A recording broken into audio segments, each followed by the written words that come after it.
اللہ برکاتہ مغفرتہ۔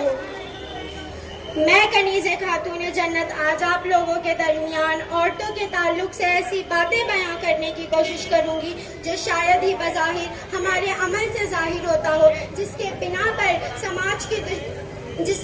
پر اسلام کے دشمنوں کو عورتوں کے تعلق سے اناپ شناپ کہنے کا انوکھا موقع ملتا ہے، لہٰذا آپ لوگ بغور سماعت فرمائیں۔ نبی کریم صلی اللہ تعالی علیہ وسلم کا قول اور فعل خواتینوں کے حوالے سے دیکھا جائے تو آپ دونوں ہی طرح سے عورتوں کو عزت، عظمت اور احترام کا درس دیتے ہوئے نظر آتے تھے۔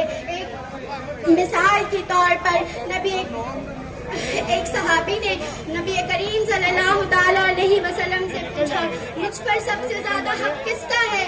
فرمایا تمہاری والدہ کا۔ دوسری مرتبہ پوچھا، پھر فرمایا تمہاری والدہ کا۔ تیسری مرتبہ بھی حضور صلی اللہ تعالی علیہ وسلم کا یہی جواب تھا، اور پھر چوتھی مرتبہ انہوں نے فرمایا والد کا۔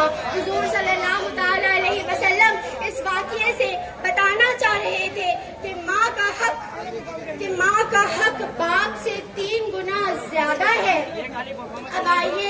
اب آئیے دیکھتے ہیں اسلام بیٹی کے تعلق سے کیا فرماتا ہے۔ اب حکمت خدا دیکھیے، نبی کریم صلی اللہ تعالی علیہ وسلم کے صاحبزادے بچپن میں ہی فوت ہو گئے۔ اللہ تبارک و تعالیٰ اس واقعے سے سب کو دکھلانا چاہ رہا تھا، زمانے کو دکھلانا چاہ رہا تھا کہ جہاں سب کی نسل بیٹوں سے چلتی ہے، میرے نبی، میرے رسول، میرے محبوب کی نسل بیٹی سے چلے گی۔ سبحان اللہ۔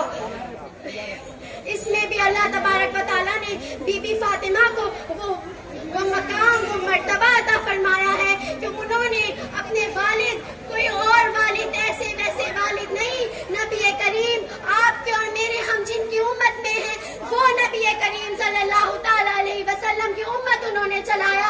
ان امت میں بھی امام حسن، امام حسین جیسے نوجوان ہوئے۔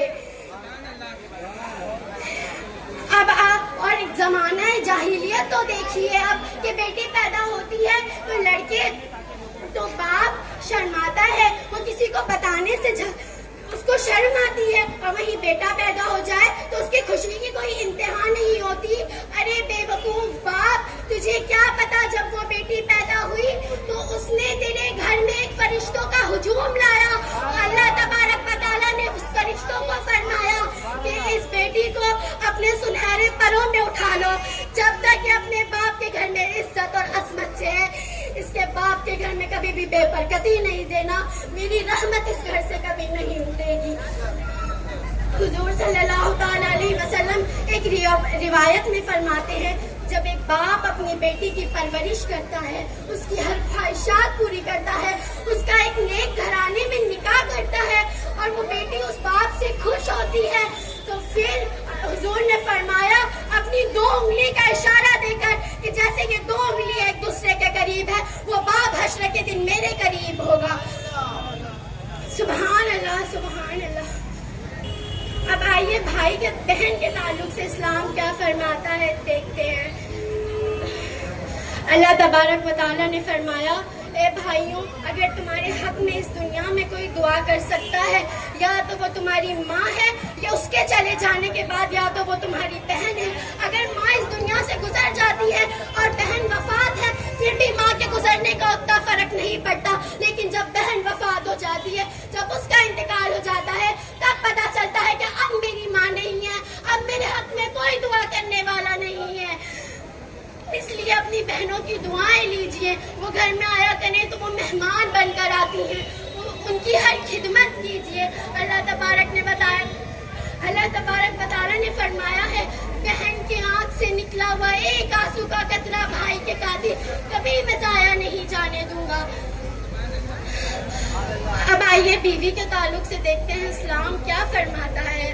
اسلام نے کہا ہے، جب ایک لڑکا نکاح کرتا ہے تو وہ اپنا آدھا اسلام مکمل کرتا ہے، جب جا کر جیسی وہ نکاح کرتا ہے ویسی اس کا آدھا اسلام قبول ہو جاتا ہے، ایمان قبول ہو جاتا ہے۔ ایک بار کا واقعہ ہے، عمر فاروق رضی اللہ تعالیٰ حضور کے پاس تشریف لائے. انہوں نے فرمایا مولا نبی رسول زمانے جاہلیت میں بیویاں مردوں سے ڈر کر رہتی تھی, مرد ان پر غالب تھے, مرد ان پر حاکم تھے. اور آج میری زوجہ نے مجھے جواب دیا ہے, آج میری بیوی نے مجھے جواب دیا ہے. حضور سبحان اللہ مسکرائے اور فرمایا بیوی تیری فصلی سے پیدا کی گئی ہے, اگر سیدھا کرنا چاہے گا تو ٹوٹ جائے گی, اس کو تیرے پن سے ہی سنبھال. سبحان اللہ سبحان اللہ. میں اپنے بیان سے, میں اپنے واقعات سے بس اتنا بتانا چاہ رہی تھی کہ اسلام نے شریعت نے عورتوں کو کیا مقام و مرتبہ دیا ہے کہ جب وہ ایک ماں ہوتی ہے تو اپنے بیٹے کی جنت ہوتی ہے, جب وہ ایک بیٹی ہوتی ہے اپنے باپ کی رحمت ہوتی ہے, جب ایک بہن ہوتی ہے تو اپنے ماں کا ایک بھائی کا ماں جیسی ہوتی ہے, اور جب ایک وہ بیوی ہوتی ہے تو وہ اپنے شوہر کا آدھا ایمان مکمل کرتی ہے. سبحان اللہ سبحان. السلام علیکم ورحمۃ اللہ وبرکاتہ.